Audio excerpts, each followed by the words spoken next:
हमने तय किया है कि आने वाले विधानसभा चुनाव में उत्तर प्रदेश में कांग्रेस पार्टी 40% टिकट महिलाओं को देगी। हमारी प्रतिज्ञा है कि महिलाएं उत्तर प्रदेश की राजनीति में पूरी तरह से भागीदार होंगी। ये फैसला हमने किस लिए किया? ये फैसला महिलाओं के सशक्तिकरण के लिए है। इसके पीछे और कोई छुपा राज नहीं है। मैं ये पूछ रहा था कि इसको आप थोड़ा सा अगर और इलैबोरेट कर सके कि इसके पीछे का रैशनल क्या है, क्योंकि लोग ये कहेंगे कि चुनाव का सीजन है और आप इतना बड़ा एक गैम्बिट ले रही हैं कि आप कह रही हैं 40% टिकट, जो कि लगभग 100 टिकट से ज्यादा होगा, आप महिलाओं को। मेरी बस चलती तो 50 करती। तो इसके पीछे का रैशनल क्या है? दूसरा, क्या आपको लगता है कि ये जो प्रोसेस है अभी टिकट देने का और उसके बाद आपकी पार्टी के अंदर जो ओवरऑल एक नेशनल लेवल पे यूपी के बियॉन्ड भी महिलाओं का जो रिप्रेजेंटेशन है, क्या उसको बढ़ाने के पीछे का थॉट प्रोसेस ओरिजिनली? देखिए, यहाँ पे बढ़ेगा तो नेशनली भी बढ़ेगा। मैं यूपी की इंचार्ज हूँ। यहाँ का निर्णय हम लोगों ने लिया है, सबकी सहमति के साथ लिया है। इसके पीछे, जैसे मैंने कहा, मुख्य सोच ये है कि जो महिला है वो एकजुट होकर एक फोर्स नहीं बन रही है, उसको भी जातियों में, धर्मों में बांटा जा रहा है। राजनीतिक पार्टियां सोचती है कि एक गैस सिलेंडर देके 2000 रुपए देके खुश कर देंगे, लेकिन जो महिला का संघर्ष है वो एक बहुत लंबा और बहुत गहरा संघर्ष है। अगर हम समझेंगे नहीं कि हमें एकजुट होकर ये संघर्ष करना है, तब तक हमारे समाज में, हमारे देश में, हमारी राजनीति में बदलाव नहीं आ सकता है। तो सोच ये है कि हमें जाति से ऊपर उठकर, धर्म से ऊपर उठकर, जो प्रदेश है, देश है, एक तरह से हम महिला है वो सबसे बड़ी चीज है हमारे लिए। हम एक दूसरे के संघर्ष समझें। जब हम देखें कि एक महिला लड़ रही है तो हमारे मन में ये नहीं आए कि अच्छा ये तो ऐसी महिला है या वैसी महिला है। हमारे मन में ये आए कि ये महिला है, मेरी बहन है, मुझे इसके साथ खड़ा होना चाहिए, मुझे इसके साथ लड़ना चाहिए। ये भावना है इसके पीछे। 40% क्यों? मतलब 33% रिजर्वेशन की चर्चा होती है, आधी आबादी है तो 50% हो सकता था, 40 क्यों? और एक सप्लीमेंट्री में ये भी पूछना चाहता हूं कि वो सवाल आ गया कि राष्ट्रीय स्तर पर ये होगा या नहीं। जनरली हम देखते हैं कि महिलाओं की भागीदारी के नाम पर नेता अपनी पत्नियों को, अपने परिवार की महिलाओं को आगे कर देते हैं। तो ये ना हो, इसके लिए आपने सोचा है, क्या कदम उठाएंगे? Thank you. देखिए, आपने दो सवाल किए। सबसे पहले 40 क्यों नहीं? शुरुआत है, 40 से शुरू करेंगे। अब मैंने कहा अगर मेरा बस चलता तो 50 होता, तो लेकिन सबकी सहमति के साथ 40 तय किया है। अगले चुनाव में 50 भी हो सकता है। सबसे पहला ये। दूसरा, देखिए, ये सच है कि कई बार लोग अपनी पत्नियों को, बेटियों को चुनाव लड़वा लेते हैं, लेकिन इसमें कोई इतनी बड़ी बुराई नहीं है। लड़ लेती हैं, उसके बाद सक्षम हो जाती हैं। मुझे याद है एक अमेठी में एक प्रधान थे, उन्होंने अपनी बीवी को लड़ाया, कुछ साल बाद मेरे पास आए, कहा कि आप संभालिए, मुझसे तो नहीं संभलती है, सारे निर्णय ले रही है। तो मैंने कहा आप क्यों रो रहे हो? तो ये तो देखिए, ये प्रोसेस होता है, एक शुरुआत होती है इस प्रोसेस की और आस्ते आस्ते सक्षमता मिलती है। तो इसमें कुछ, मुझे तो कोई बुराई नहीं लगती है। सीमांत लखवी जी, भारत समाचार से।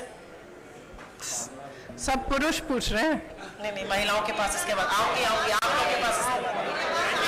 मेरा सवाल है, आपने उत्तर प्रदेश के लिए ये बात कही, मैं जानना चाहती हूँ जिस स्टेट में ऑलरेडी कांग्रेस की सरकार है, पंजाब हो, वहां पर तो चुनाव होने वाले, क्या यही फॉर्मूला वहां पे भी लागू करेंगी?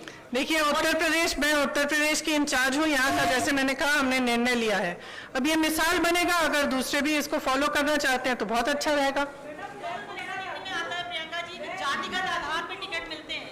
माफ करिए, एक सवाल प्लीज पूछिए, उनको खत्म कर लेने दीजिए, फिर आपके पास आते हैं। महिलाओं को जो टिकट दिया जाएगा, क्या वो जातिगत आधार पर दिया जाएगा? क्या वो जाति के आधार पर दिया जाएगा? महिला की सक्षमता के आधार पर दिया जाएगा, मेरिट के आधार पर। वो कितना काम कर रही है, कितना उसके विधानसभा के लोग उनको पहचानते हैं, उसके हिसाब से दिया जाएगा। शायद ये इंतजार कर रही थी जी।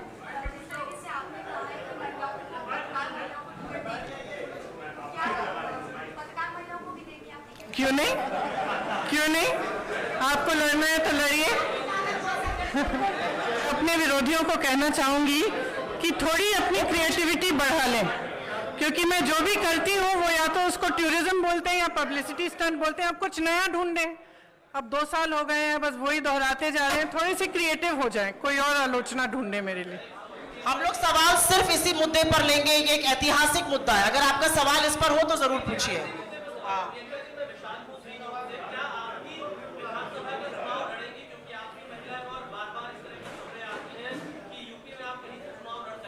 ये निर्णय मैंने अभी लिया नहीं है, अभी कुछ टाइम है चुनाव के लिए, मैं ले लूंगी। हाँ, इस पे सोच के मैं निर्णय लूंगी कि लड़ना है कि नहीं।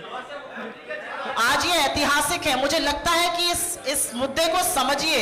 आज तक आजाद हिंदुस्तान में 40% टिकट किसी भी पार्टी ने कहीं पर भी महिलाओं को नहीं दिया है। जब मैं 2019 के चुनाव में उत्तर प्रदेश प्रचार के लिए आई थी तो इलाहाबाद यूनिवर्सिटी की कुछ लड़कियां मेरे से मिली और उन्होंने मुझे बताया कि किस तरह से यूनिवर्सिटी के नियम कानून, हॉस्टल के नियम कानून उनके लिए अलग थे और पुरुषों के लिए अलग।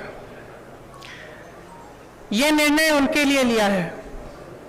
ये निर्णय मैंने उस महिला के लिए लिया है जिसने गंगा यात्रा के दौरान मेरी नाव को वापस तट पर बुला के कहा कि मेरे गांव में पाठशाला नहीं है, मैं अपने बच्चों को पढ़ाना चाहती हूं। ये निर्णय उस लड़की, प्रयागराज की एक लड़की पारो के लिए लिया गया है जिसने मेरा हाथ पकड़ के मुझे कहा कि दीदी बड़ी होकर मैं नेता बनना चाहती हूं। ये निर्णय उसके लिए है। ये निर्णय चंदौली में जो शहीद एयरफोर्स के पायलट हैं उनकी बहन वैष्णवी के लिए है, जिसने मुझे कहा कि उनके भाई शहीद हो गए हैं लेकिन वो पायलट बनना चाहती है। ये निर्णय उन्नाव की उस लड़की के लिए है जिसको जलाया गया, मारा गया, उसकी भाभी के लिए है जो आज भी संघर्ष कर रही है उसका, और उसकी 9 साल की भाभी की बेटी के लिए है जिसको स्कूल में धमकाया गया था। ये निर्णय हाथरस की उस मां के लिए है जिसने मुझे गले लगाकर कहा कि उसको न्याय चाहिए, उसको न्याय नहीं मिल रहा है। ये निर्णय रमेश कश्यप की बेटी के लिए है, उसका नाम भी वैष्णवी है, जो बड़ी होकर डॉक्टर बनना चाहती है। लखीमपुर में एक लड़की मेरे से मिली, मैंने उससे पूछा क्या बनना चाहती हो बड़ी होकर, उसने कहा प्रधानमंत्री बनना चाहती हूँ। उसके लिए है ये निर्णय। ये निर्णय लखनऊ की एक बस्ती में लक्ष्मी वाल्मीकि के लिए है जो ITI पढ़ी है, BA की है, उसने कंप्यूटर कोर्स किया है, आज तक उसे नौकरी नहीं मिली है। ये निर्णय उसके लिए है। ये निर्णय सोनभद्र में उस महिला के लिए है जिसका नाम किस्मत है, जिसने अपने लोगों के लिए आवाज उठाई, संघर्ष किया और न्याय मांगा। ये निर्णय उत्तर प्रदेश की हर एक महिला के लिए है जो बदलाव चाहती है, जो न्याय चाहती है, जो एकता चाहती है, जो चाहती है कि आगे बढ़े उसका प्रदेश।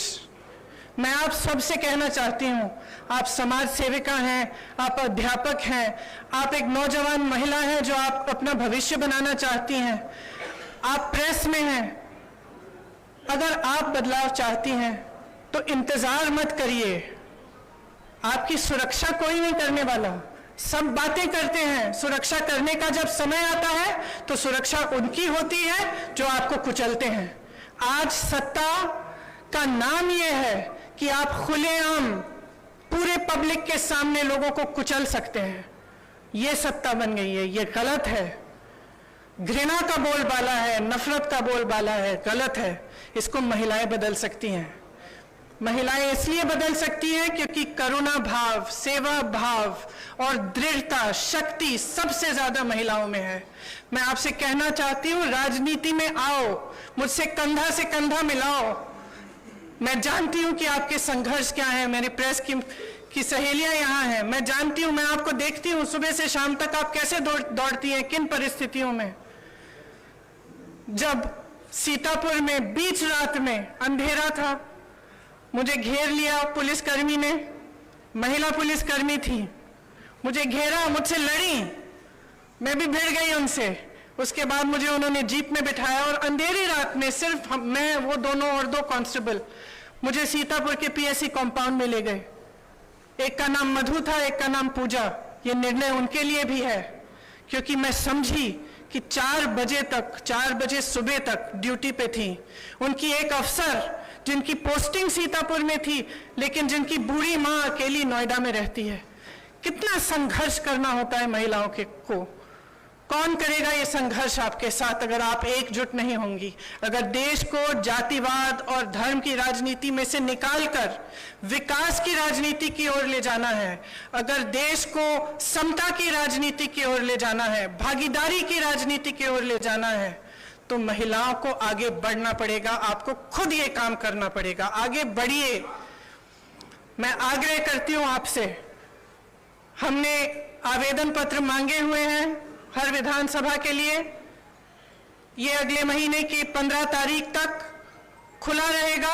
खास तौर से मेरी बहनों के लिए, जो लड़ना चाहता है आओ मेरे पास आओ, आपको मौका मिलेगा।